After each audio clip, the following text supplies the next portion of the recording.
It's the most Spanish of all cities. It's changed a lot since he was here. It's the hub of what was once the most powerful empire the world has ever known. Now, they are mixing the old with the new, and the city is known for its young, eclectic vibe. You can find just about anything in all hours of the day. This is Madrid! Vamos!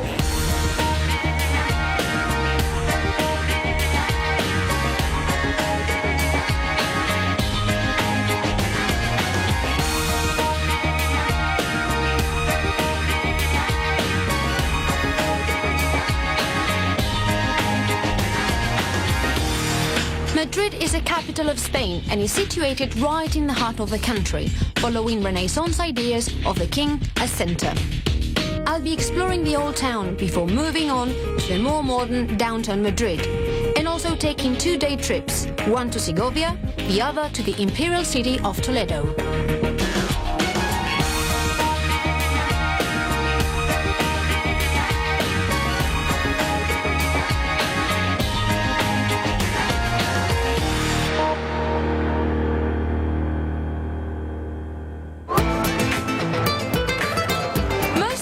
About Madrid as an old city steeped in tradition, which it is, but in the last few years there's been some really exciting changes. Take this airport. Its simple, sophisticated design is all about providing clarity and calm to the stressed traveler. Designed by Richard Rogers Partnership, Madrid's Terminal 4 has already bagged a number of international awards. Hola, buenos días.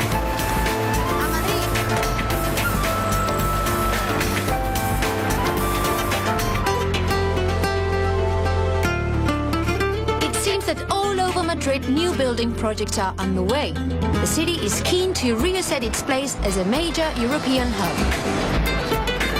I'm on my way to my hostel in Lavapiés district, which literally translated means wash your feet. It's called The Cats, and beds start at 18 euros per night.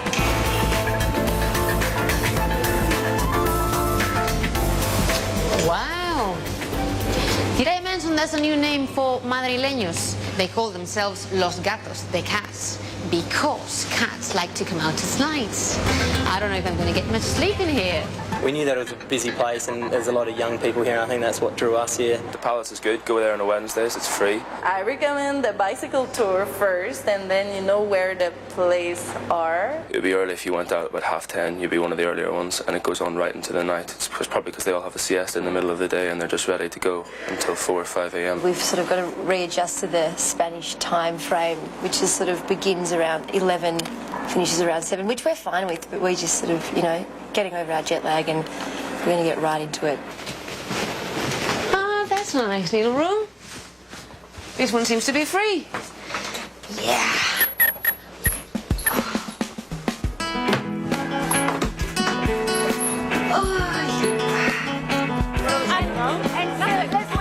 I'm in downtown Tribal, a few years ago the red light district of Madrid.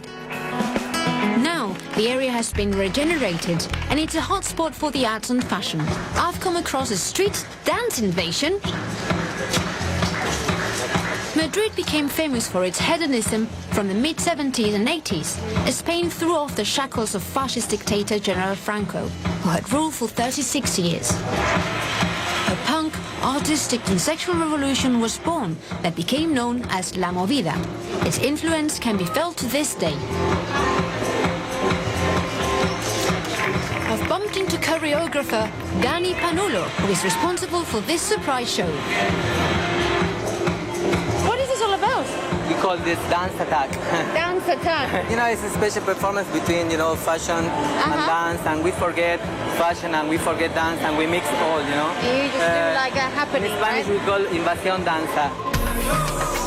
The party continues in one of the neighboring shops.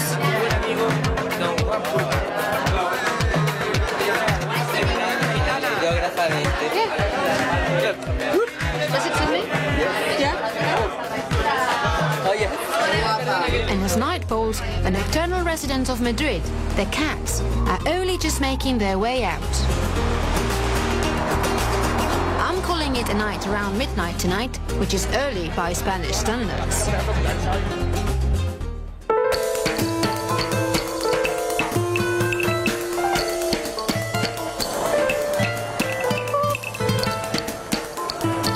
This is a great way to see the old Madrid, even though it requires a bit of an effort at some places.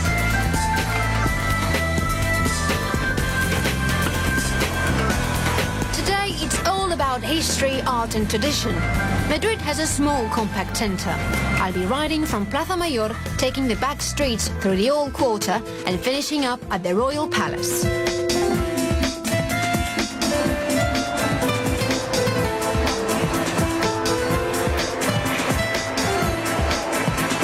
This square may look the very image of a modern European city, with people having a drink in the terraces and all of that. But back when it was built in the 16th century, it was a completely different story. You may have heard of the Spanish Inquisition, right? Well, if you weren't a good Catholic back in the day, you may have been tried for witchcraft and heresy and publicly humiliated right here in Plaza Mayor. Ha! The Spanish Inquisition started in the mid to late 1400s and lasted 400 years. The aim, to unite Spain under one religion, Catholicism. My next stop, the Royal Palace, but first I'm off to church.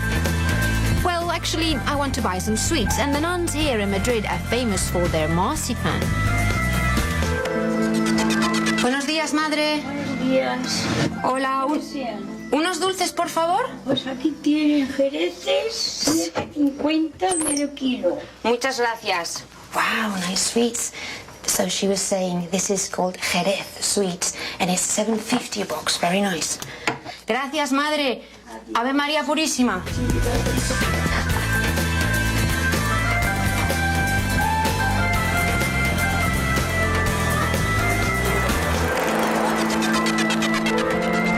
Palacio Real was completed in 1764. By that time, a Bourbon, French, King Philippe V was on the throne, and his tastes were a lot different than his predecessors, the Habsburgs. He wanted this palace to be better than Versailles. Let's see if he succeeded.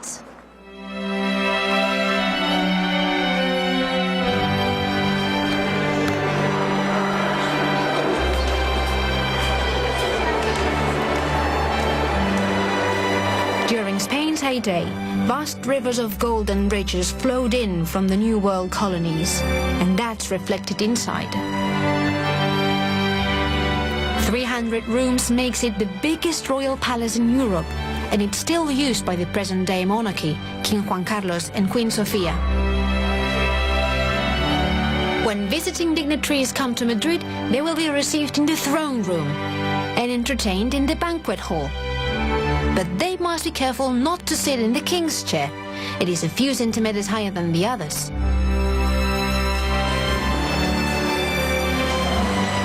Next up, I'm on a short ride across town in search of art. And Madrid is a great place for it, with 3 major museums, El Prado, the Thyssen and Reina Sofia, all grouped together on 1 mile-long stretch of road. Before I reach there, I'm stopping in at a more modern art space, the Matadero. This is one of Spain's newest and hippest art museums.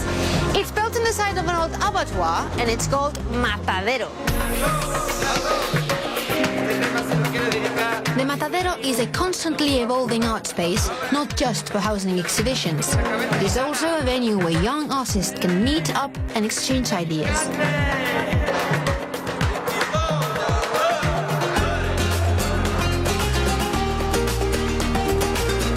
A fun bumped into local video artist Mit Borras. Wow. And what did you mean to say with this piece? Well, in this case, this is called video human sculpture. You are supposed to look at this art piece as you look to a sculpture. You know, there's no meaning behind. There's no really? story behind. Just you have to look just to the shape. That's why I create a figure. Interesting. And why would you choose video as a format rather than others? Because I think it's pretty much closer to the way we understand each other. I think it's much powerful, and there's some kind of magic behind that. And now, through the magic of video art, I'm walking simultaneously backwards and forwards into the famous El Prado. Mit has come with me to add his own fresh perspective. This impressive new classical building is El Prado Museum. It opened its doors in the early 1800s and houses a very interesting collection of royal paintings from the 15th to the 17th century. With a vast concentration of masterpieces, you can't do the Prado justice in one visit. We are going to focus on some of the Spanish greats, starting with Velázquez, Spain's best-known Baroque artist. In this room, there's a painting by Velázquez that is argued to be the most important painting in the world. Wow. I think I've seen this picture like a million times in books and magazines. Yeah, I know, it's brilliant. This is his masterpiece. Velázquez made it right 4 years before he died, in 1556. And what makes it so special? You know, well, there are many stories behind, but in my opinion, one of the best ones is the reason that he painted himself on the canvas, the one with the mustache. He was trying to claim, to say that artists should be in a higher position at that time because they were considered, you know, like artisans, like a shoemaker. And the ones in the mirror are the King Felipe IV and his wife, Margarita de Austria. And that's supposed to be the scene he was painting. Exactly. The most important thing is that we are right now in the same position as the King and the Queen. So that this means exactly. Yeah, you got it.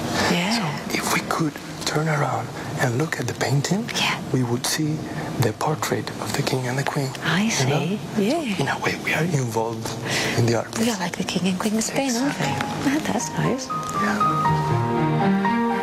Like Velázquez, Goya, working some 200 years later, was a royal painter. But when other artists at the time were painting portraits of nobility, Goya came up with this. Oh my, what is this? This is Saturn from Goya. This is absolutely fantastic. This is one of his best art pieces. Really? You like it so much? Yes, at all. I mean, it's awesome. In my opinion, this is one of the most important art pieces in the world, and it is the beginning of the contemporary art. What do you think he was trying to say with this picture? Well, he talks about the story, the mythic of Saturn god, but it doesn't matter. I mean, the story is that Saturno is eating his own child because they are newborn and he's getting old, he's afraid about it. But what the most important thing is that what we are watching here is for the first time in the history, the inner thoughts from Goya. You could say that he was expressing his fears because he was getting deaf and he was getting old. Yeah, so he was trying to say something. Exactly. If you look at the face and the blood and the expression, then you will easily feel what he was feeling, you know? It's kind of, I don't know, it makes me feel a little bit scared. Yeah, I know. In a way, it's scary, but it's also interesting, isn't it? I've had my fill of culture for the day. Now it's time for some R&R. I'm heading to the park. A lot of people in Madrid don't have any gardens at home because they live in apartments. That's why parks like this, El Retiro, they get a lot of use. And I would say the perfect use for this lovely park is to have a wonderful siesta. Yeah.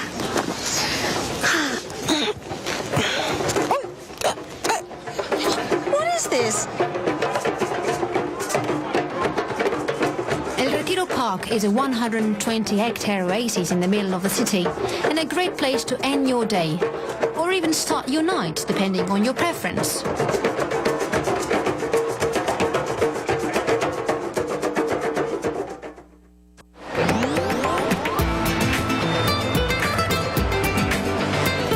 I'm taking a day trip out of the city today to Segovia. From Madrid's Paseo de la Florida bus stop, it's 90 kilometers northwest of the city. The journey takes 1 hour and 30 minutes.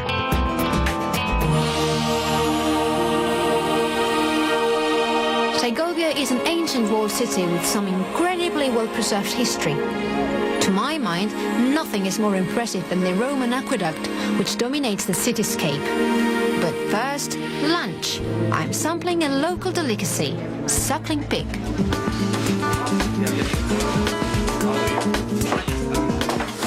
I want to sneak to the kitchen because I've never had suckling pig and I want to know how they do it. They've been doing it the same way for centuries.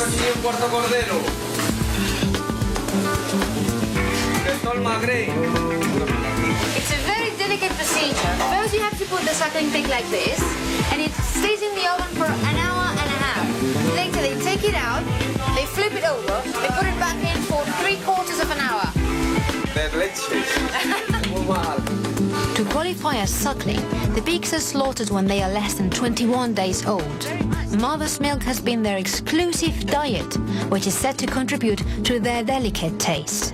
Candido here has been owning this restaurant for so many years, and his father and his grandfather also owned this restaurant, so he's like a superhero from Segovia and the suckling pig, is it? Of course, because 4 generations before me have made famous the roast suckling pig all around the world. Fantastic, you know? yeah. And I would like that you will have the roasted suckling pig today to eat. Suckling pig here. Something big is just about to happen. Oh my God, what is this? We're going to cut the roast suckling pig with this. Not tradition for you. Oi, oi, oi! Wow, it's so tender. I can't believe you're cutting the pig with a plate. Of course, for you. Whoa. Yee-hee! Fantastic! Oi, oi, oi! Now you can say we Spanish people are just crazy. Did you ever see something like that? Amazing. Food time! Woohoo! Oh my, look at the skin. This is so crispy. And below it's the meat, so tender. It's delicious, but actually, I would rather prefer not to know that it's only 21 days old. Spain, not a good country to be a pig. Oh, life's hard.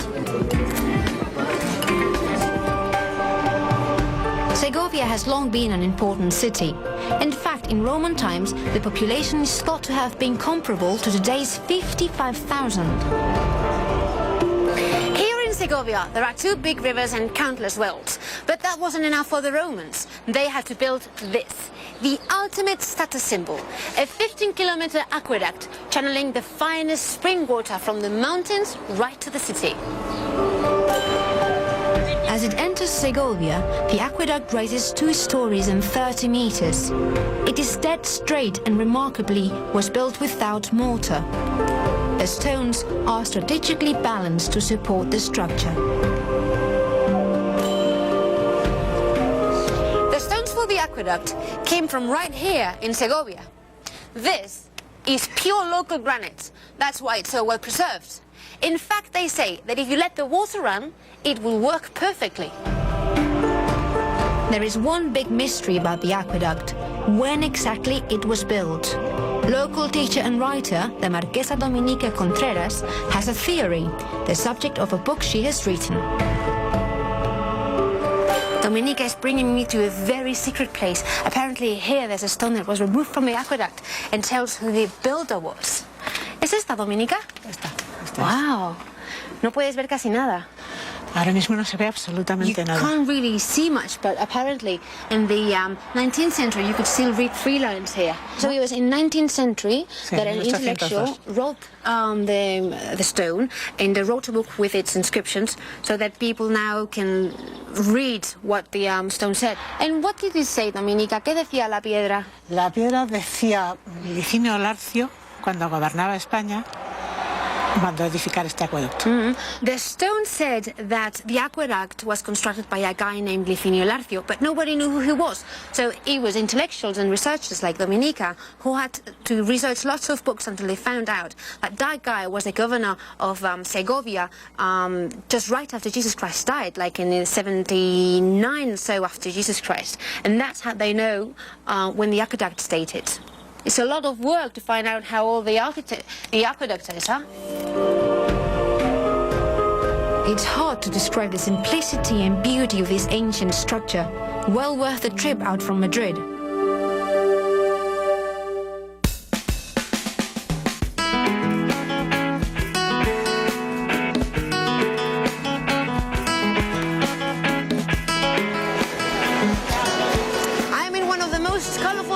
In Madrid, La Latina.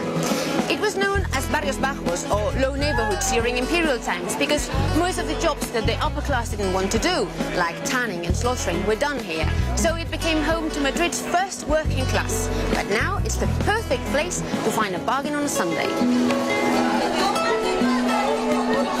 Otherwise known as El Rastro, this is one of the biggest flea markets in the country. It's a great place for people watching, as you'll find a huge array of faces from the old and the new Madrid.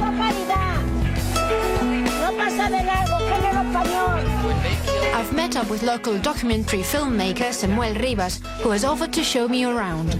I like the way women are like grabbing the clothes. It's so chaotic. I can see lots of people just sell things that you believe they just brought from their houses, don't they? Yeah, maybe look at this things one. Find in the trash. If you look for a little bit, you can find very interesting things. Look at this one. It's got lots of postcards from everywhere. Señora, who sent you these postcards? Oh, boyfriends. Boyfriends? Novios? No. Oh! Yeah, she looks like she's had lots of boyfriends. Look at all the postcards. Amazing. You can find really everything. Shoes, jewelry. DVDs, the dresses, the bags, and the accessories also. You can't come to Spain without sampling tapas.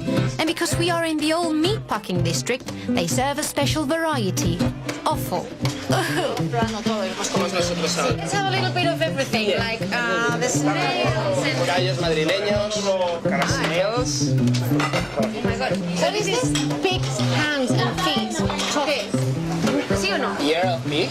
Ear of pig. Verdad que está buenísima. Mira, te ayudo yo. Sírvemela. Te ayudo yo. He loves it. I don't know if I do. Okay. My god. Sería mucho pedir si no lo pone otra vez, caballero, para repetir otra toma. My dish. Look, this one's got eggs in it still. Okay, let's do it at the same time, okay? Okay. Chin chin. Chin chin. Chin chin.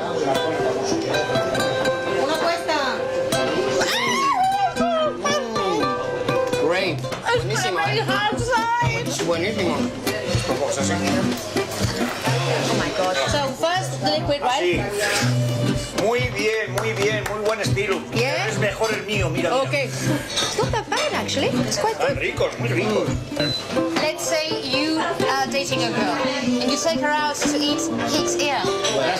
When I go alone, I do it alone. Okay, well that's another thing because... With very close friends.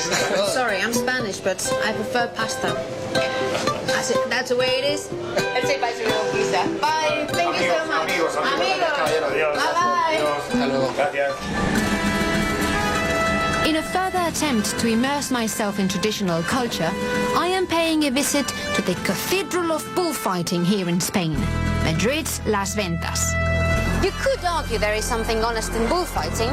In most countries, the slaughtering of animals is hidden away in abattoirs, but in Spain it's ritualized and turned into something tragic and poetic. I never felt attracted to it, but I want to have a look at it and make up my own mind. Hello, how are you, Hannah? Hello, how are you doing? Good. Excited? That's great. Yeah, let's see how it goes, huh? We have been lucky enough to be allowed backstage, where the toreros are making their final preparations before the fight.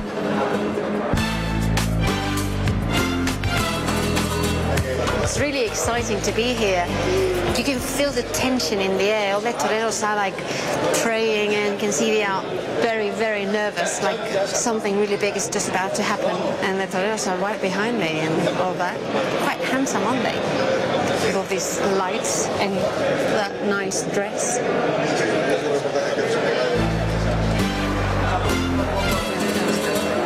His dress is gold. That means he's the matador. He's the actual who's going to kill the bull. And how do you feel? ¿Cómo te sientes?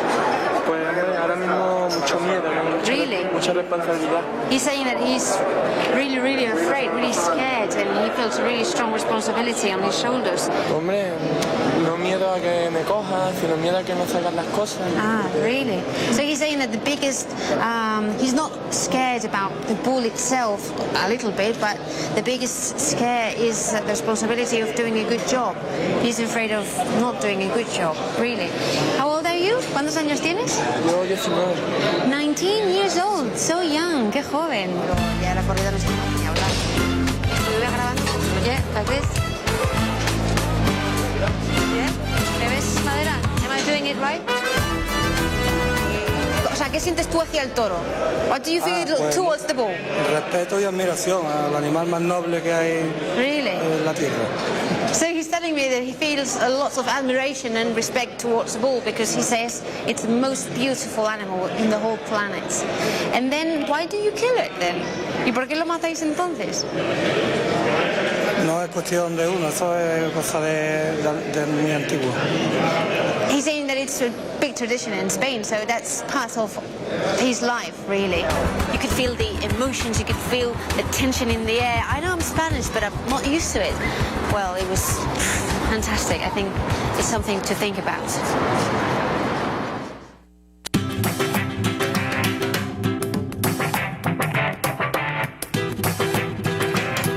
The imperial city of Toledo. It's the former capital of Spain, and it's known as the city of the three cultures: Arab, Jewish, and Christian. It's the perfect day trip if you're in Madrid. The largest and most opulent in the world, and the spiritual home of the Catholic Church in Spain. Essentially Gothic with Moorish hints, it was begun in the 13th century, built over a mosque and completed in 1493, just 1 year after the unification of Spain. From the 15th century, the mood in Toledo had changed. After peaceful coexistence came fear, Jewish and Muslim residents were given two options: to leave or convert. And there were ways of making people convert.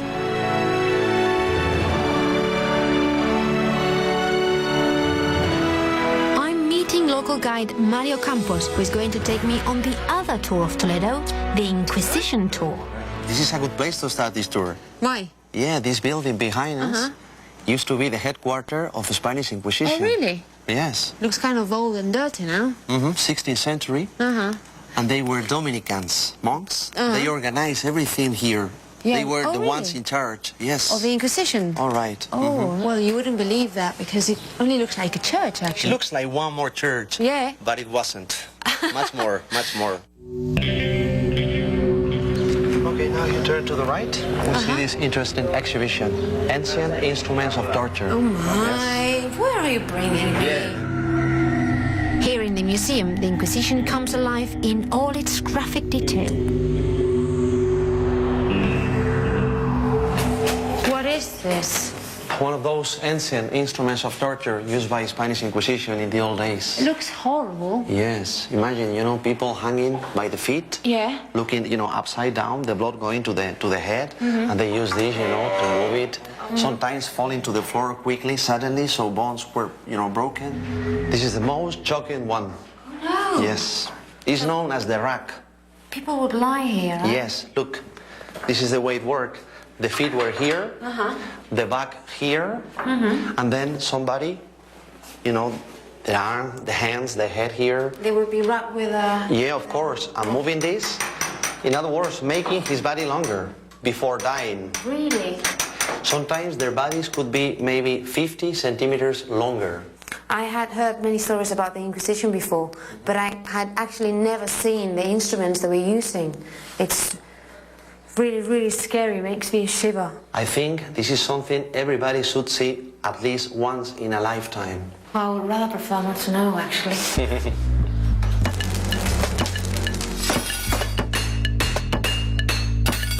The Lord of the Rings, Highlander, Xena the Warrior Princess. What do they all have in common? Sports. They never left home without one, and they were all designed here, in Toledo.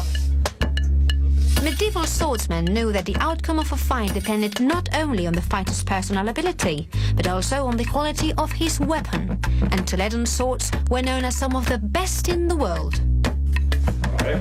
Hola, buenas tardes. Hola, buenas tardes. I saw your swords in the shop. Mariano Zamorano has been making swords for 40 years. It's been in his family for 120 years. So this is where you made them, right? Sí. It takes Mariano around 30 hours per sword. 400 years ago, it would have taken 4 weeks to make one. He's showing me the 2 stages of the sword. This is basically just a piece of metal, and this is the first stage, after hammering with on the fire. At the second stage, the sword is sharpened to a fine point. Unlike a kitchen knife, the edges remain blunt. Como en una pelea, ¿puedes hacer el mismo gesto que ha hecho? Okay. Así. So that's the way you kill with a sword, because it doesn't cut. Viene así. Lo que hacemos ya es la empuñadura de la espada y acoplarla. Se acoplan las hojas. And where you do the handle, right? The hilt. This is the handle, right? And they do little by little, piece by piece, and then the last part will be... No, pero así no, al revés. Ah, okay. Así. Oh, right. Eso va así. Beautiful. This is to protect the hand in the battle. Cuidado con mi tubo. Oh my God. Aquí hay que tener cuidado, porque la espada es como las armas, las carga el diablo. Hay que estar sujetas con ellas siempre. You have to be very careful with arms, because it's the devil who takes care of them. So. ¿Y alguna vez habría deseado? So this is the very, very last part, right? Oh God. Look at that. You're so skilled, Mariano. Looks quite easy. Good, right? Okay, so he said the beginning. No, dedito apretando ahí. Porque si no aprietas, se te va a deshacer. Mine.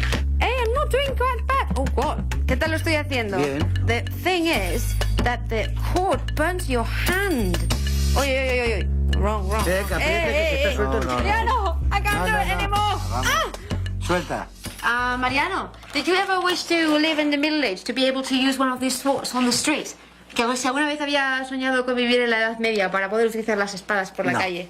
¿No? No. Why? ¿Por qué? Porque me gusta más la época del Renacimiento. Oh, he prefers Renaissance.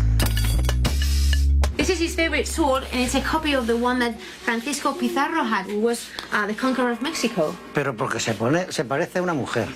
Because it looks like a woman, he's saying. Where? I can't see any figure of a woman in there. Con muchos brazos. This is the head, 2 arms. Mucho cuerpo y luego hasta así. Lots of body, and then very, very thin legs. You are a bit of a poet, Mariano.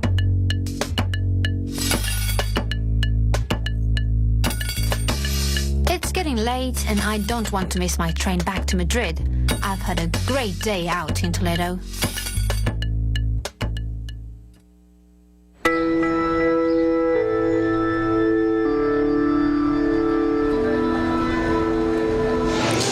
One subject a lot of Spanish people don't feel comfortable talking about is General Franco. He was a dictator in Spain from 1939, right after the Civil War, until he died in 1975. And it wasn't until after that that Spain became a democracy. And I drink to that. I'm meeting Stephen Drake, a British historian based here in the capital. He is passionate about the Spanish Civil War years. How are you doing, Stephen? Great. Stephen, you came quite a long time ago, didn't you? I arrived here the 6th of April 1975. And how was it like? It must have changed so much since then. It was, as it is now, a vibrant city. Yeah. But on this side of the road, you didn't walk, because this was Franco's secret police headquarters. Really? This very building? Yeah. This is where they tortured people. You didn't walk on that pavement over there. Yeah. There were no signs, you just did not do it. What is incredible, we're filming here now, and yet we would never have been able to do this 34 years ago. They would come out and want to know what we're doing. Ah, really? And now we've just seen the civil guard wave, and I wave back. Hello. You can even take a picture with them.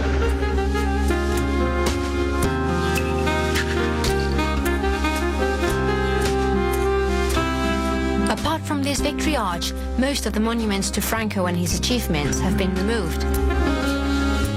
Although there are still reminders to the bloody civil war that brought him to power, like here in the city's Park del Oeste.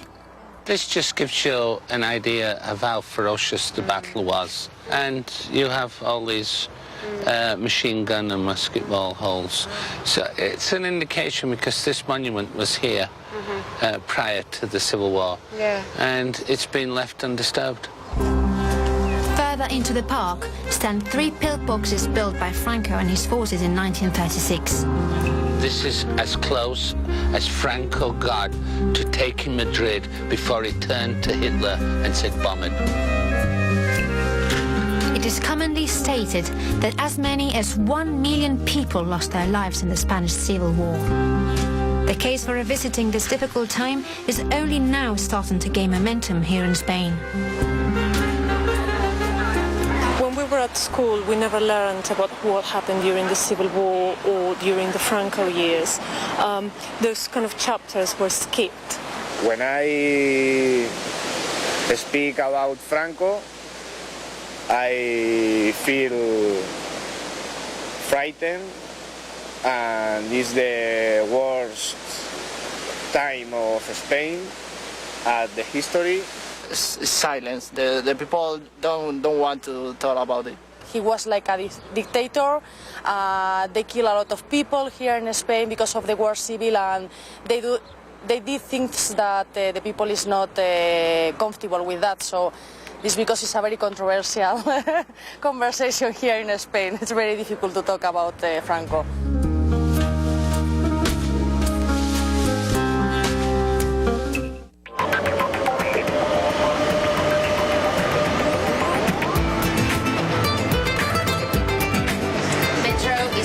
To move around in Madrid. Traffic is just too bad. It is quick, cheap, and usually reliable. I'm heading downtown today for a slap-up meal at Hotel Casino de Madrid. Then I'm off shopping on Calle Jorge Juan before joining Madrid's gay pride parade at the Plaza de la Independencia. I'm treating myself to a lunch cooked by one of Madrid's most famous chefs. I think I've earned it. Spain is a world leader in experimental cooking, and the chef here, Paco Roncero, is one of the best, known for his fresh take on traditional cuisine. What is this? This is the carbonara nest. Fantastic. So the white is a Parmesan cheese, then egg yolk, consomme gelatin, and the shell is a bacon with cream. Wow, so this is not just the white egg, it's Parmesan cheese. Parmesan cheese. Amazing. I'll have to try this as soon as possible.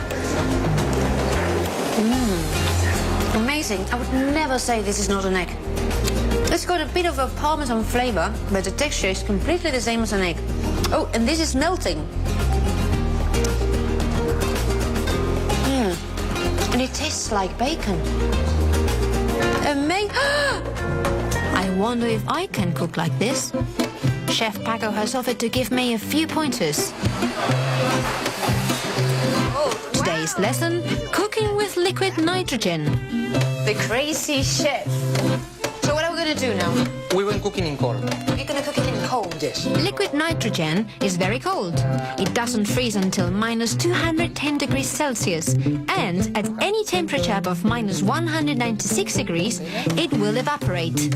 Its effect on food is rapid snap freezing. And that's what we'll be doing today. You can touch, but it's very important, the respect. But don't worry, in my kitchen I like the irony. We like to make joke. Ah, really? Ah, Yes. that's good. We're going to make one. Tell me? Yes, of Okay. course. Here in the fire, Yeah. I'm going to put fruit. There's no fruit. Dry. Passion fruit, peas. Can I help you? Yeah? Yes, please. Okay. Sugar is kind of burning, but I hope it doesn't matter. Careful, eh? Some chefs, like the UK's Heston Blumenthal, claim that food frozen in nitrogen cleanses the palate. Now we can make a balls. Yeah, it's quite hot. Yes, it's hot for you, for me, my fingers. What's the next step, Paco? Okay, we're going to frozen in the nitrogen. Yeah. Very fast. Okay. Adela, I forgot to bring something. I come back now. But don't leave me with this. Don't worry, it's dangerous. Are you sure? Yes, yes. Okay. Okay. And what if it explodes? He's leaving me alone with this. Should I try it? Yeah, let's go for it.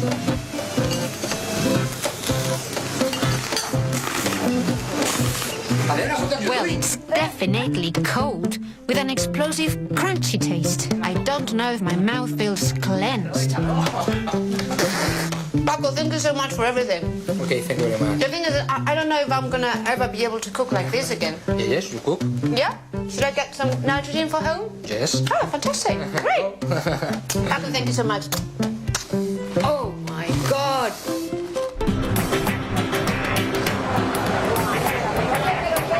When you talk fashion, you tend to think Paris, Milan, London.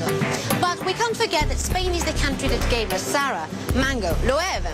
And that's why Madrid is becoming one of the world's new shopping meccas. I have a date with one of Madrid's hottest young designers.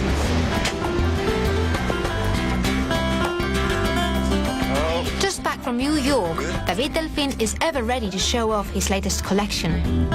This year, he is into skulls and lots of blood, human body part kebabs. What is this all about? Why do you have babies in your shop? Well, this is baby tortellinis. Funky tees, and my favorite, a pair of ready-to-wear shorts that are also a bag. I love it. I'm off to my first Madrid Gay Pride today, and David and his team have offered to help me with some inspiration. That's so proud. I'm gonna be the most chic girl in the whole parade. Wow. Put it down. What about this? Ta-da! That's hot stuff, isn't it, David? Which one would you wear? You don't know? You have to decide.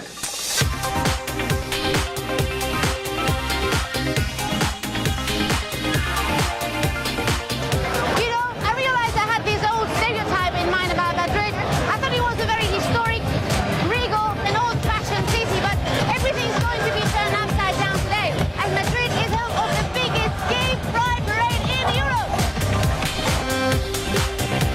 The parade starts at Plaza de la Independencia, then makes its way up the length of Madrid's famous Gran Via, ending 6 hours later at Plaza de España. The idea of a modern gay pride march originated in the US in 1970. There is a tremendous excitement about the event here in Madrid, which has snowballed since 2005, when Spain became one of only 4 countries in the world to offer full gay rights and marriage. It's a major break from the past, especially after decades of fascist rule under General Franco. They're loving, they're just having fun here. They came out to see the parade, and the thing is quite good, but sometimes a little bit too showy. They say that around 2 million people are visiting this year's Gay Pride, an incredible sight as it winds its way up Madrid's historic Gran Via. The parade continues right up until midnight when, for many, the party moves elsewhere. I'm making my way to one of the official satellite events, where tonight, older gays and lesbians are symbolically passing the baton on to the younger community and asking that they remember the struggle of the last 30 years.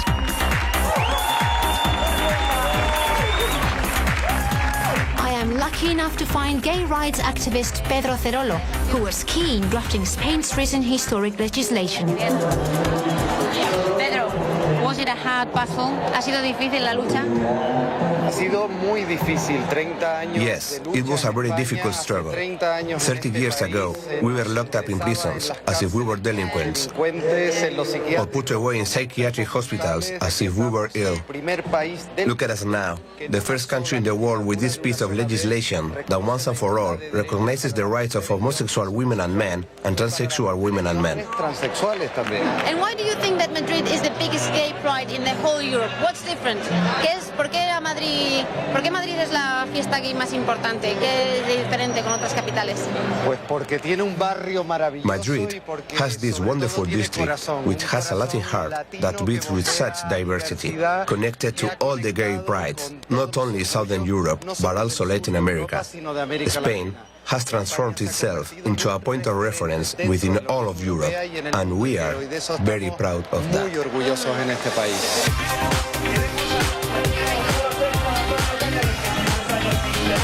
And on the subject of Latin pride, there's a very special event about to be judged on a neighboring stage. Deborah Hombres is tonight's compere. Hey Deborah, what is this all about? I mean, I've seen all those muscly men. Yeah, this is the biggest contest here in Spain, Mr. Gay Pride. Yeah. Today we decide who is the biggest gay in Spain, sexy and hot. And what do you need to be Mr. Gay? Full of muscles and a little bit of intelligence.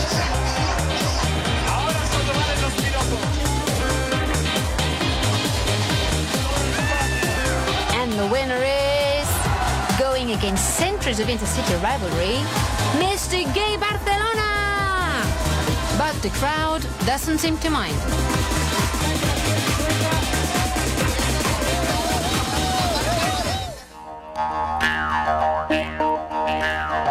I've had a wonderful time in Madrid. I have to say that I'm from the north of Spain, but I always feel welcome here. Nobody treats you like an outsider. And I get the sense that Madrid, right now, it's opening its doors to the whole world. There's a lot going on, and it's the perfect time to visit.